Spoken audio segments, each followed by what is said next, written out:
أعوذ بالله من الشيطان الرجيم ما عندكم ينفاد وما عند الله باق ولنجزين الذين صبروا أجرهم بأحسن ما كانوا يعملون. Surat An-Nahl ayat 96. Hadirin sidang jamaah salat Jumat yang dirahmati Allah Subhanahu wa taala. Mari kita tadabbur penggalan ayat dari surah An-Nahl ayat 96 ini. Allah berfirman, ma indakum yanfad, apa yang ada di sisimu akan lenyap. Kalimat ini, ayat ini mengingatkan kita bahwa ternyata apa yang kita miliki itu akan hilang. Pangkat dan jabatan yang kita miliki seiring berjalan waktu, maka itu juga akan dipegang dan diemban oleh orang lain. Tubuh yang ganteng dan hebat, kuat yang kita miliki seiring dengan bertambahnya usia kita, maka lama-kelamaan kita akan lemah. Atau bahkan karena ada sakit yang menimpa kita, bisa saja kita semakin bertambah lemah dan suatu saat akan tiba waktunya menghadap Allah, yaitu kematian. Bisnis yang kita miliki juga suatu saat akan hilang dari diri kita. Dunia yang hari ini kita lihat begitu indah, ketika tiba saatnya nanti kiamat kubra, maka ini akan hancur.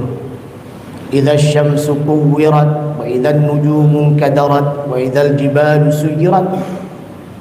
Ketika nanti bintang-bintang berjatuhan, langit digulung, maka semuanya akan hancur.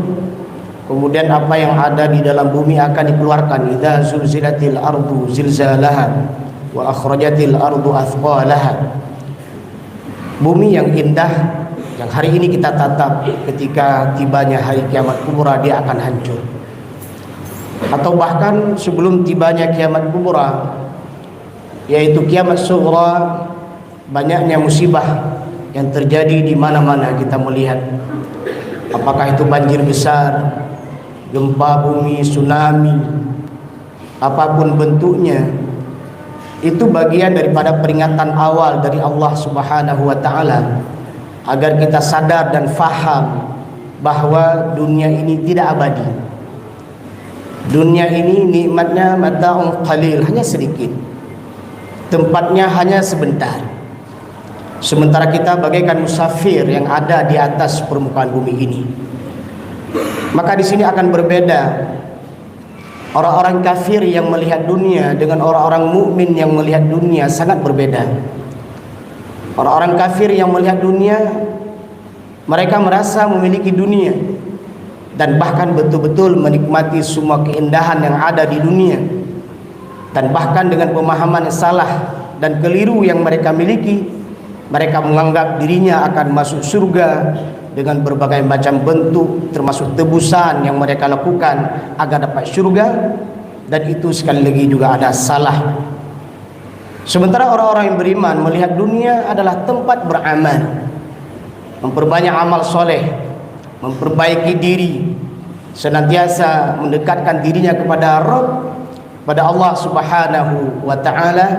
Dan setiap apa yang dilihat, di situ ada pelajaran. Begitulah orang-orang ulil albab. Saat mereka berdiri, mereka berzikir kepada Allah. Saat mereka duduk, juga berzikir kepada Allah. Saat mereka berbaring, juga berzikir kepada Allah. Dan fikiran yang mereka miliki itu adalah wa yatafakkaruna fi khalqis samawati wal ard. Setiap apa yang dilihat yang ada di atas permukaan bumi ini, itu menjadi pelajaran. Sembari dia berdoa kepada Rabb, hindari kami dari api neraka Jahannam. Coba rahimakumullah, ma indakum yanfad. Kalimat ini menyadarkan diri kita bagaimana saat kita lahir tidak memiliki apa-apa. Begitu pula suatu saat kelak, saat kita menghadap Allah, tidak ada yang kita bawa kecuali amal soleh yang kita miliki. Sebagaimana kalimat berikutnya adalah wa ma 'indallahi baq. Apa yang ada di sisi Allah itulah yang kekal. insyaallah keluarga yang kita miliki jadi keluarga yang soleh dan solehah, itulah yang akan kekal nanti saat kita di hari akhirat. Harta yang kita miliki, yang kita infakkan di jalan Allah Subhanahu wa taala, itulah yang akan kekal di sisi Allah Subhanahu wa taala. Anak-anak soleh dan solehah yang kita miliki, kita didik oleh keluarganya, mendidiknya, diantarkan ke tempat pendidikan, dididiknya oleh para dewan guru. Guru dapat pahala, para murid pun dapat pahala. Bisnis yang kita jalankan yang itu mendapatkan ridha Allah, itulah yang akan menjadi kekal abadi di sisi Allah. Saat diberikan pangkat dan jabatan, dan itu kita gunakan dalam rangka menyayangi rakyatnya, dalam rangka memberikan kebaikan pada rakyatnya, sebagaimana hadis Rasulullah, "Au kama qala," tidaklah pemimpin yang adil melainkan tempatnya adalah di dalam surga Allah Subhanahu wa taala. Sebelum ajal menjemput kita, sebelum kita berakhir di atas permukaan bumi ini, jatah hidup kita, mari kita berfikir lebih bijaksana. Seandainya hari ini, saat ini kita menghadap Allah Subhanahu wa taala, apakah kita sudah meninggalkan keluarga yang soleh dan solehah? Kalau belum, maka lakukan itu sebelum terlambat. Seandainya ajal menjemput kita, sudahkah harta yang kita miliki kita gunakan di jalan Allah? Kalau belum, maka kita introspeksi diri kita, bagaimana harta itu bisa berbuah amal soleh. Kesempatan berfikir Allah berikan pada kita. Awalam nu'ammirkum, Allah telah berikan kesempatan kita bisa hidup di atas permukaan bumi ini. Saat musibah yang baru-baru ini terjadi, ada di antara saudara-saudara kita yang telah menghadap Allah Subhanahu wa taala, kita doakan semoga musibah itu bagian daripada pahala syahid bagi mereka. Bagi orang kafir itu azab, bukan hanya peringatan tapi azab. Bagi kita yang masih diberikan kesempatan hidup adalah merupakan peringatan. Peringatan bermakna, apakah selama ini betul-betul kita dekat dengan Rabb? Apakah selama ini betul-betul kita memiliki iman yang haqqa? Itu harus kita introspeksi diri kita. Kita ambil pelajaran dari semua apa yang terjadi. Maka jamaah rahimakumullah, bersyukurlah kepada Allah Subhanahu wa taala. Pasca musibah itu terjadi, kita sadar bahwa diri kita adalah makhluk yang lemah. Sementara sebagian manusia menganggap memiliki tubuh yang hebat dan kuat, tapi saat musibah terjadi, tubuh yang kuat dan hebat tersebut tidak ada apa-apanya. Ada di antara mereka yang mendewakan, yang mengagungkan ilmu pengetahuan dengan teknologi yang sangat tinggi, dengan mengatakan bahwa ini bangunan hebat, anti gempa, anti banjir. Tapi ternyata sedikit saja Allah berikan cobaan, itu tidak ada apa-apanya, menunjukkan bahwa ilmu kita miliki sangat sedikit. Wa ma utitu minal ilmi illa qalila. Sementara Allah yang maha kaya dan maha memiliki ilmu. Maka orang-orang beriman yang memiliki ilmu, dia sadar ilmunya sedikit, maka dia senantiasa meminta kepada Rabb, Rabbi zidni ilma warzuqni fahma, agar Allah senantiasa menambahkan ilmu kebaikan kepadanya. Dan dia berdoa kepada Rabb, dari ilmu yang dia miliki itu, warzuqni fahma, agar bermanfaat.